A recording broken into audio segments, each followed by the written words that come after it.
즉 어떠한 분야든지 간에 내가 전문가 소리를 듣거나 내가 그 분야에 업으로 사는 사람의 경우에는 비슷비슷한 노력은 기울여야지 그 범주에 들어갈 수 있을 거라고 봐요. 다만 그 범주에 들어가 있는 사람들 사이에 등수, 편차를 구분하는 것은 더 이상 노력이 아닐 거라고 봅니다.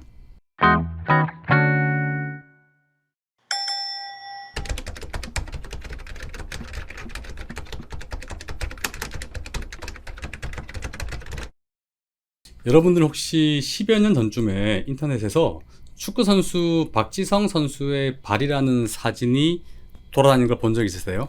그러자 이제 세계적인 발레리나죠. 강수진 발레리나의 발이라는 사진도 같이 돌아다녔어요. 그 발 사진을 보면서 어떤 생각들을 하셨나요? 제 주위에는 많은 분들은 그렇게 말하더라고요.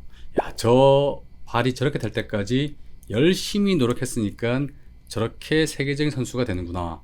저 발은 얼마 노력했는지를 보여주는 증거다. 이런 말을 하더라고요. 저는 어쩌다 멘토 이동찬이고요. 오늘 여러분들에게 드릴 말씀은 노력과 성공의 상관관계, 그 비밀에 대해서입니다. 제가 서두에 그 박지성 선수의 발과 발레리나 강수진 발레리나의 발에 대한 말씀을 드렸는데요. 여러분들은 그 두 사람의 발을 본 적이 있나요? Nope. 저도 없습니다. 그런데 혹시 그런 생각 안 해보셨어요? 박지성 선수가 아닌 다른 축구 선수의 발은 어떤 모양일까요? 강수진 발레리나가 아닌 다른 발레리나의 발은 또 어떤 모습일까요? 제 생각에는 세계적인 축구 선수가 아니라 무명의 축구 선수의 발이나 세계적인 발레리나는 아니지만 20여 년간 발레를 해왔던 분의 발은 아마도 비슷한 모양이지 않을까 싶습니다. 제 생각입니다만 그 굳은 살이 가득 박힌 못생긴 발은 성공의 원인이 아니라 그 직업을 택한 사람들의 숙명이자 상징 같은 것이 아닐까요? 제가 성공하신 분들의 노력을 폄훼하거나 가치를 평가절하하는 것은 결코 아닙니다. 걱정 안 하셔도 됩니다. 저는 다만 어떠한 직업이든지 전문가라 불릴 수 있는 사람들의 경우에는 노력의 정도가 상당히 상향 평준화되어 있을 거라고 생각합니다. 즉 어떠한 분야든지 간에 내가 전문가 소리를 듣거나 내가 그 분야에 업으로 사는 사람의 경우에는 비슷비슷한 노력은 기울여야지 그 범주에 들어갈 수 있을 거라고 봐요. 다만 그 범주에 들어가 있는 사람들 사이에 등수, 편차를 구분하는 것은 더 이상 노력이 아닐 거라고 봅니다.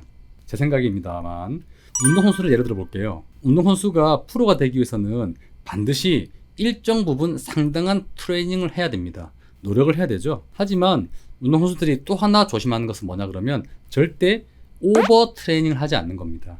즉 자신의 체력 범위를 넘어서는 무리한 운동을 하게 되면 부상 위험이 따르고요.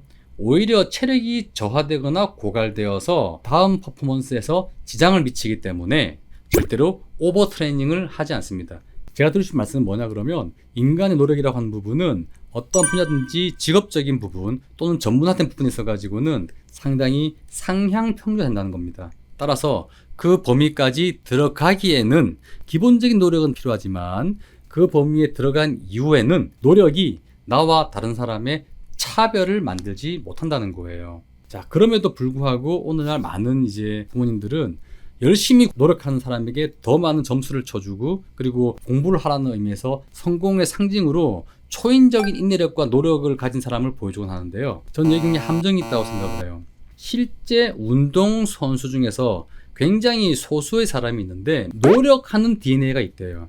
타고나는 부분인데 보통 사람의 경우에는 오버 트레이닝이 되어서 문제가 생기는 정도의 운동을 해도 무리 가지 않는 사람이 소수가 있다고 합니다. 매우 소수라 그래요. 따라서 그 사람들은 오버 트레이닝을 해도 되고 했을 때도 몸에 큰 무리가 없어서 좋은 성취를 이루죠.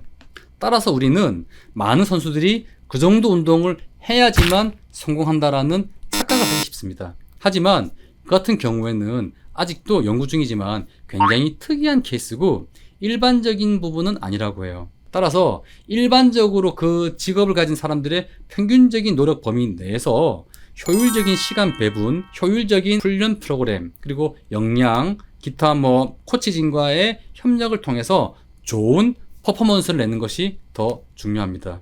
그리고 세계적인 선수 중에서는 실제 특이한 유전자를 가져서 오버트레이닝이 가능했던 사람도 소수이지만 상당수의 세계적인 선수들은 거의 대부분 보통의 노력 범위 내에서 합리적이고 효율적인 훈련 프로그램을 통해서 성취를 이룬 사람들입니다. 공부도 마찬가지예요.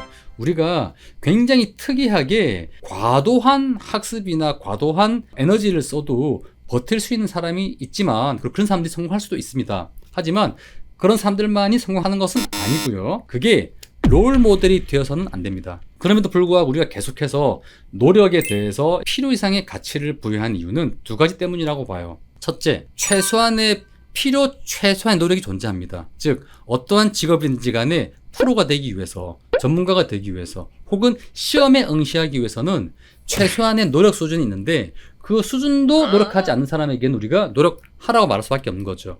두 번째는 충분히 노력을 기르고 있음에도 불구하고 이 노력을 직업을 가지기 위한 기본 요소가 아니라 그 직업군 내에서 다른 사람과 나를 구별시켜주는 변별 요소로 보기 때문에 노력해서 이만큼 되었으니까 더 노력하면 다른 사람을 능가할 수 있다라는 착각을 불러일으킨다고 하는 겁니다.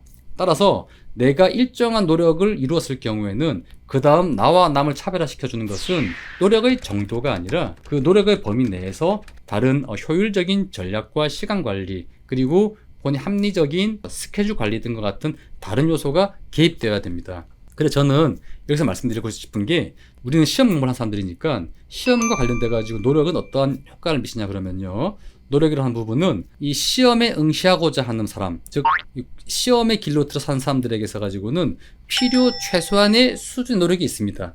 그 노력은 반드시 확보해야 됩니다. 만약 그 시간이라 그런다 그러면 보통 그 공부에 필요한 시간은 반드시 확보해야 됩니다. 다만 그것을 넘어서는 노력과 넘어서는 시간이 합격을 보장해 준다거나 다른 사람보다 더 좋은 성적을 장담해 주지는 못합니다. 오히려 부작용이 나타나거나 그 반대 효과도 나타날 수 있겠죠. 이때부터 여러분들은 오히려 그 노력의 일정한 시간 내에서 효율적인 전략, 합리적인 교재 선택, 그리고 시간 관리, 공부법 이런 것들을 통해서 노력에서 최대한의 좋은 효율을 이끌어내는 방법을 통해서 퍼포먼스를 만들어내야지만 보다 남들과 나를 차별화시킬 수 있는 방법이 아닐까 생각됩니다. 그래서 노력을 폄훼하는 것이 아니라 노력은 기본 요소일 뿐 절대로 변별 요소가 아니다 라고 말씀드리겠습니다.